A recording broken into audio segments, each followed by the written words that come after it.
Good morning, everyone. Good morning, everyone. Peace and love. Thanks for hanging out and coming back and finding the video. I don't know why it was unstable, but here we are. Thanks for being here. Today, we're going to talk about Enkindle and Melt Soul, Teresa of Ávila, and the mystical power of repeated acts of love. Peace and love and namaste, my soul friends, and welcome to Not Church's Monday morning meditation and our Mystical Women series and our meditation group. I was recently talking with one of our friends who had discovered the transformative power of meditation through years of practice, aiming at the heart with gratitude and devotion toward the divine helps us eventually to drop our armor and our masks, allowing us to see more deeply into the humanity and the lives of those around us. It's just a natural thing that happens as a result of the practice. And when we drop our armor, when we drop our masks, we soften our approach to the people in our relationships. And as we soften our approach, we receive softer responses in reply from those who previously might have reacted to our armor with an equivalent or an increasing anger or selfishness or jealousy, and causing them to respond. When we drop our armor, it causes them to respond with a similar vulnerability, a softness and love. And the power of turning one's heart toward the divine in love melts us. And the refined love pours more freely from us, effortlessly, positively impacting and changing our relationships on a daily basis, on a moment-by-moment situation. And Teresa of Ávila, she knew this. In today's talk, it's number 19 in our Mystical Women series. And in it, once more, we return to Teresa of Ávila, Bhakti Yoga, Sufism, and Rumi. And we're going to explore how the inward action of the heart influences the outward actions in the world, and how the outward action in the world impacts our hearts. And so this is what Teresa wrote. Accustom yourself continually to make acts of love, for they enkindle and melt the soul. And in this single luminous sentence, Teresa of Ávila presents a spiritual lesson as profound as any in the global mystical tradition. Grounded in her Carmelite Christian mystical background and echoing the practices of Eastern and Sufi mystics, her invitation serves as a contemplative approach and a transformational truth. Teresa offers us this spiritual tool of the heart as a practical approach to aligning our souls with the divine through small but powerful gestures in our daily lives, through acts of love. So here, let's break that sentence down. The heart's micro prayers. When Teresa speaks of acts of love, she's not solely referring to these outward deeds of kindness, and she is, but not solely, because those are half of the path. Rather, she points primarily interiorly to the intentional movement of the heart of love towards God. Brief and sincere utterances of affection from the soul to the beloved. We do these all the time in our meditations. I use the Jesus prayer, but these may be verbal or mental or wordless. They can be images of love. They can be devotional prayers, and they can maybe include such things as, I am yours, or all I have is yours, or let me rest in you, or let your peace become me. And these simple offerings repeatedly, continually train the soul again and again to turn toward the divine presence. And over time, they accumulate.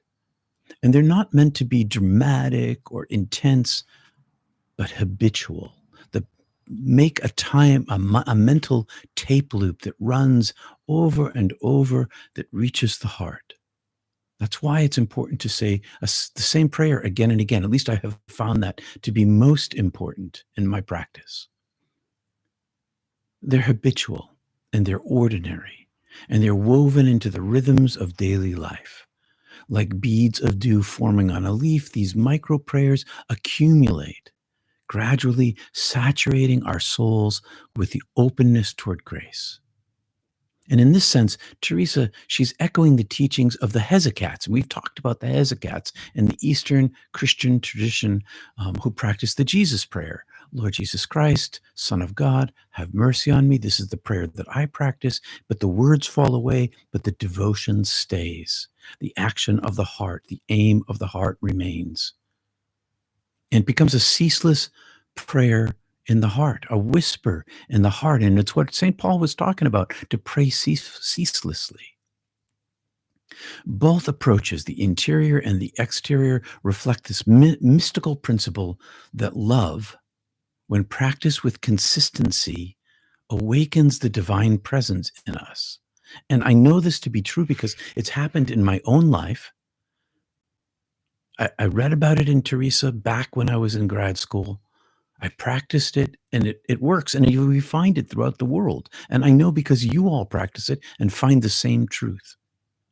And once awakened to our true selves, the mask, the armor that we wear in the world dissolves, allowing the love that grows within us to become this natural expression of ourselves in the world to the people we interact with, which in turn acts upon our hearts. There's this cyclical thing that happens. Inward touches the outward, and the outward touches the inward. The inward love empowers the outward action, and the outward action melts the heart. It's a roundabout. Around and around it goes in an ever more powerful and increasing spiral. And so Teresa talks about fire and melting, and this is a mystical alchemy. Teresa's fire metaphor is central. And she says that these acts enkindle the soul. They light the soul. These outward acts, they light the soul. And this term evokes not only warmth and light, but also this biblical symbol of God as a consuming fire that we find in Hebrews 12:29. To be enkindled is to be lit from within by divine eros, the divine fire of passionate love, the loving flame of the spirit that draws the soul ever deeper into communion, into communication, into the presence of its original self. And then she says, melt. And this melting is equally powerful. To melt means to soften, to surrender, to dissolve. And in the mystical journey, the melting of the soul, it signifies this breakdown of our resistance, the shedding of our armor, the removal of our masks, including all the firm, strong edges of our ego, the fear, and the separation. The soul that love has melted, capital L, that love has melted, becomes receptive, fluid, and open, fully open to the beloved. And this isn't merely emotional sentimentality. It's the mystical physics of transformation that can happen to anyone because we know that happens all over the world. It's in all of these mystical traditions. In spiritual alchemy, the divine fire of love acts as the agent that transmutes the base metal of the lower self into the gold, the true natural soul's higher nature self. And it merely takes practice, inward and outward. And Teresa's acts of love, capital L, the acts of love, are like these little sparks, these sparkles that cast back upon the inner altar. And they generate heat until the soul becomes pliable enough to be reshaped by the divine in its connection to our egoic selves. And this has resonance with Eastern mysticism, Eastern and Western, outside of Christianity. This practice of frequent loving remembrance, it's not unique to Teresa. And we find it in the profundity of Bhakti Yoga and Sufism, for instance. And in Bhakti Yoga, the spiritual path of love and devotion, practitioners are taught and practiced to continually repeat the name of love, the divine name, Rama, Krishna, Shiva, Ma, again and again in all sorts of chants. and to offer love to the divine in all its forms, human, animal, otherwise. The goal is prema, Prema, to awaken the divine love of the Supreme Being, which melts the ego and reveals the self with a capital S, your higher self. There's no between, as we talked about with Julian of Norwich. There's no between the self and the divine. And it reveals the self as one with the beloved. And this inner melting, it's a state of consciousness. It becomes who you are, saturated with this devotion and in this loving relationship established with the divine.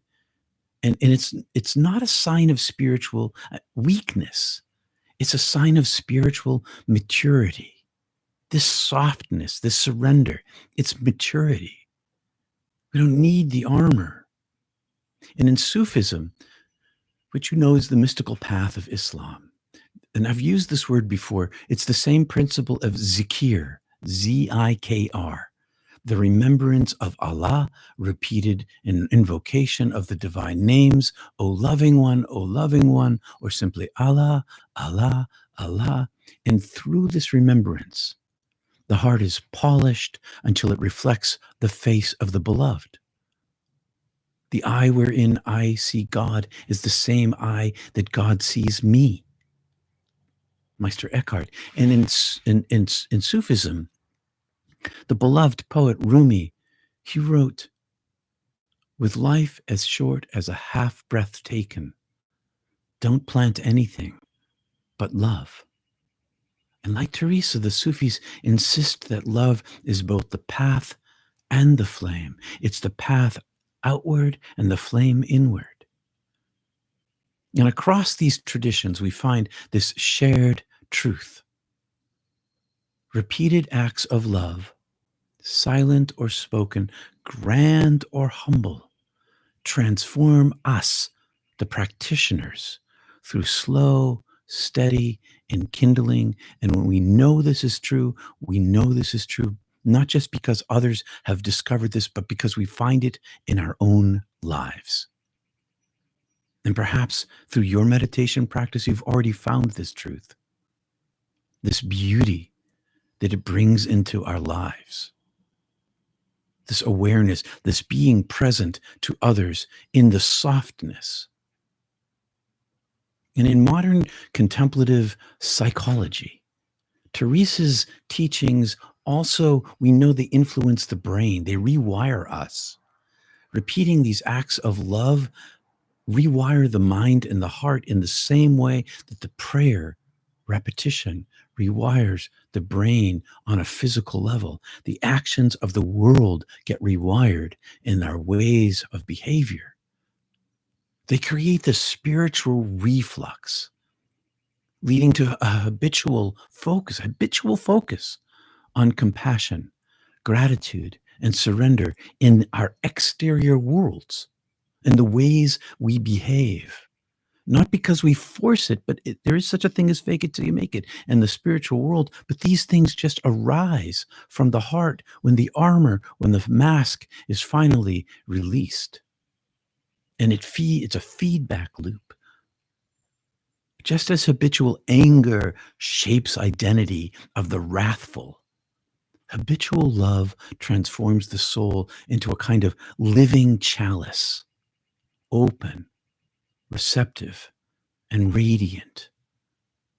Just being the radiance in the world is enough. And moreover, this practice is completely accessible. It doesn't require some mystical attainment or advanced degree. None of that's required. Teresa herself reminds us that God is found not only in ecstasy, not only in bliss, not only in the peace, but in the everyday, the small, the persistent turning of the heart toward love. And if there is anything else about Christianity, there is this hymn. They will know we are Christians by our love. This is what Teresa is talking about. It's what we find in Sufism. It's what we find in Bhakti Yoga. This love, this is a love as contemplative activism. a sacred habit. You want to bring love into the world? This is how we do it. Ultimately, Teresa's teaching about intimacy with God through love is about action. She teaches that when we become one with love, the soul is enkindled by love and becomes luminous, and our actions show this. The soul is melted by love and becomes free. And in this single sentence, Teresa gives us a roadmap. Practice many acts of love, small acts of love. Let them build into an inner fire. Allow that fire to soften the soul. And in the melting, we find union. We find connection and reunion with our original selves, our higher self. And we mystics, we don't just speak in metaphors. They are metaphors for sure, because that's the only language that we have. But our words come from inner seeing, from direct connection with the divine, direct contact. And it can be nurtured exteriorly and interiorly, this feedback loop. And when Teresa talks about enkindling the melting of the soul, she's describing what happens to her in her contemplative practice. This isn't something theoretical. These are our instructions. It's a manual. It's not just poetry. To get used to many acts of love is to carry a lighter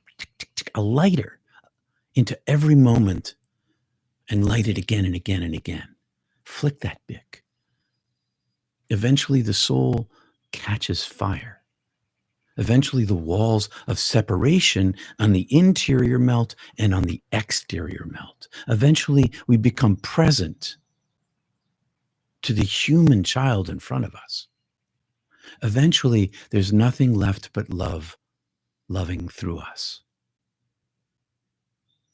Or as Teresa says in another place, the important thing is not to think too much, but to love much. And to love much, one must begin by loving often, including love of self. Because as we learned through the Aramaic, in Jesus' time, there's really very little difference between the interior and the exterior. The love that's exterior is the love that's interior, and the love that's interior is the love that's exterior. It permeates everything. So, I hope that's helpful to you all. Hey, Cecily, Cecily, Cecile. Cecily. I hope I'm pronouncing that right. All right, let's meditate. I've got a few minutes left here. I think we started at 13 after the hour. I'm going to set my timer. Thanks for bearing with the technology issues today. I'm going to set my clock plus the alarm at what? 11:45? We'll say 11:45. So make sure it's not too loud.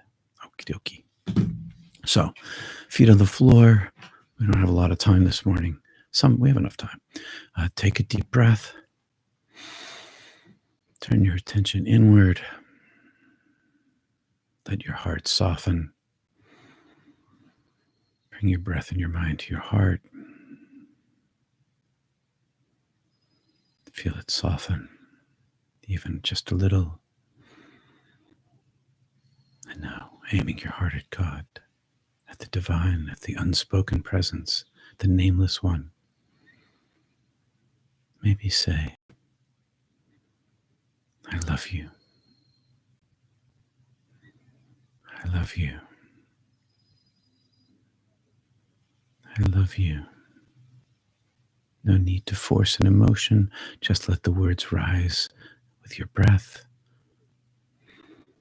I love you.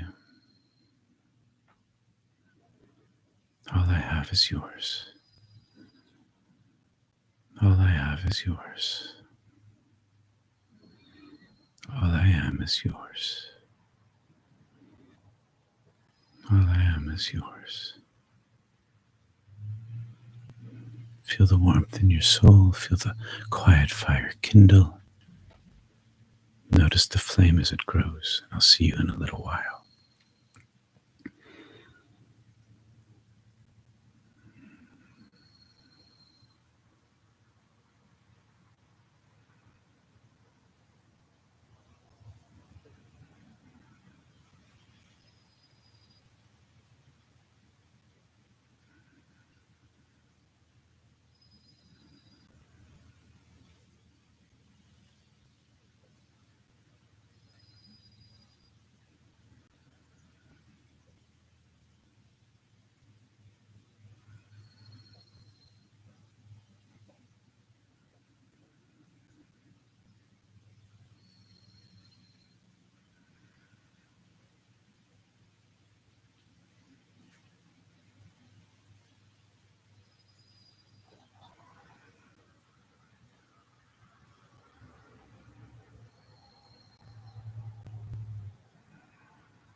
Peace and love, everyone. Thank you for being here.